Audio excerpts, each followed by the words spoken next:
So this is very funny and very, very trickish to hear that the detained Binance executives escapes Nigerian custody.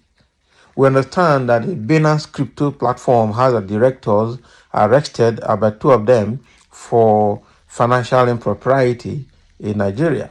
And they were kept in a very nice apartment in Abuja, given the privilege to handle phones and everything.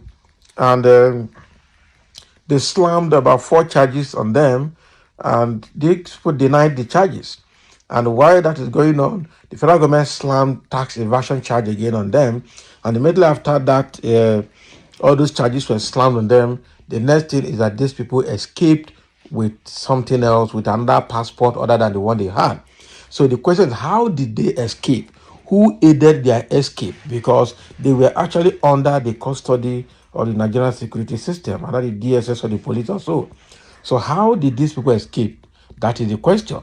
But if it were to be Nigerians, they will put them in a Kirikiri maximum prison in Lagos or underground prison in Abuja, where they will not see daylight. But because this is involving a white man, this Binance matter, they put them where they were enjoying the comfort, only restricted movement, but they had their force, they could still connect with the outside world. So what kind of detention is that? That is the first question I have to ask. But again, let's dive into the details to know how these people manage to escape their detention custody. A Binance executive, Nadim Anjawalan, who was detained by the Nigerian authorities for alleged tax evasion and other offenses, have reportedly fled the country, escaping custody through a Middle Eastern airline.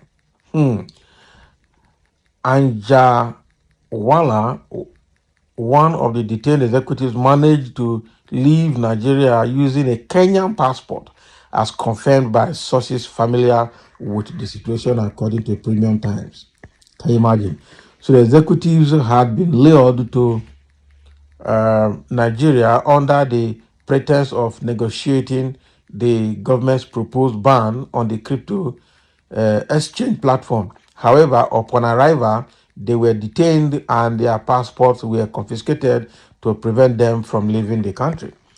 And Jawala, age 38 years age, seized an opportunity to escape custody on Friday, March 22nd, during a visit to a mosque for Ramadan observance. Despite having his British passport confiscated, he reportedly used a Kenyan passport to board a Middle Eastern airline and flee the country. The plan the more you look, the less you see. Just because he had the freedom of living where he was kept in custody to attend a Ramadan service, Islamic service, then from there he escaped. They planned this thing. This is not a joke, I tell you. So the escape is believed to have been facilitated by the leniency shown towards the detained executives, including access to phones. Nigerian authorities have yet to issue an official statement regarding the incident. Can you imagine? So they kept that kind of man. They did not give him maximum security. They said they detained him. But if he's a Nigerian person now, look at the way they are dealing with MFL. Look at the way they deal with other Nigerians that are under the EFCC custody. Look at the way they dealt with the former EFCC chairman as well. So what is so special that they kept this guy in a very suitable apartment, gave him phone, and they even allowed him to go to mosque, and they say he's on detention. Who are we deceiving now?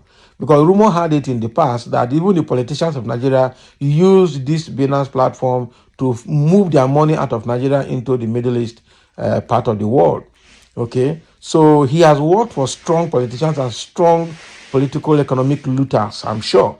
And so in this process, all of those people are high powered, and some of them might still be in power and just use their connection to sneak him out of the country. How did he go from there to the airport? How did they check him into the airport? The security operatives at the airport, did they not see him? Did they not know his name? Did they not, when they say somebody is arrested and is in detention, I think his identity should be given to security agencies, especially when it involves an international body like that, or somebody, a foreigner like that. So how come the security operatives at the airport allowed him to pass, checked him into the airport, checked him into the plane, and flew off, and Nigerian government did not know? Who are we deceiving in this country? This is not true. I truly doubt it that this is not. This is. There's more to this than meet the eyes. There is something they have not told us. This is just all cooked lies. That is what it is. Cooked lies. Cooked lies. Let me see. There are a few comments here. Somebody saying the same Kenyan system used in the kidnap of Mazi Nnamdi Kanu from Kenya to Nigeria in a most questionable manner has again now been used to provide escape for a criminal said to be in custody. Nigeria will hail thee. Not be lie. I'm telling you, not be lie. Nigeria will hail thee. Another is saying he will escape back to this country and that will be the end. But any African that committed crime in Western world and escape to Africa, okay, the West will force that African country to extradite him back to West. So you can see how Western world are taking Africa for granted. That is it. This guy, this Binance man now, before you know it, he will come back again to Nigeria in a different identity, and they will say it's not him, that the person they chased are still looking for him, or possibly say the charges have been cancelled, he has been cleared. That you will see it will happen. It will happen. And if Kaiser take himself, he will come and join APC. Because APC said that when you join APC, no matter how serious your sins are, all of them will be forgiven and forgotten. So I will not be surprised if he comes back and say he's a member of APC. Somebody say Nigeria will always remain a huge joke in the Committee of Nations. Please release these colleagues immediately, or release his colleague immediately with apologies. That is it. Too many crooks in Nigeria. Find out corruption involved. Of course, that guy is in the custody of the security operatives. The money has exchanged hands, and the money that is exchanged hands will definitely be in dollars, not going to be naira. So they should question the people that were guiding or providing security guards at the place where he was, detained. And again, when he was allowed to go to mosque for Ramadan prayers, were there no police or DSS executives escorting him? So how come that he went and just from there he escaped?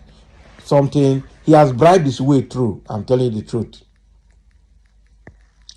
And somebody asking how heads should roll in the place. Enough of this nonsense.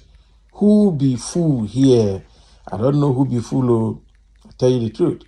And somebody saying, Mumu, now you be the worst. Okay, the worst has happened in different places and time. Okay, which head roll? No food, no water, no shelter. Has head rolled? No. Or the Mumu, now it be your name. This is serious, I'll tell you the truth. God, I beg you. I have to say kudos to the authorities. Make una divide and well. Not be small. Something don't exchange hand now. They go divide and well. They go divide and well among themselves. Something has exchanged hand. For that man to successfully just escape like that, it's not a joke. Something has exchanged hand. So thank you for listening. Let's have your comment. There's a Binance director that was in Nigerian security operatives custody, had just escaped with a different passport. Because I learned he has a British passport. They confiscated that from him. Now he got a Kenyan passport, passed through our airport and escaped out of Nigeria without Nigerian government knowing. Oh, Nigeria, God will help us.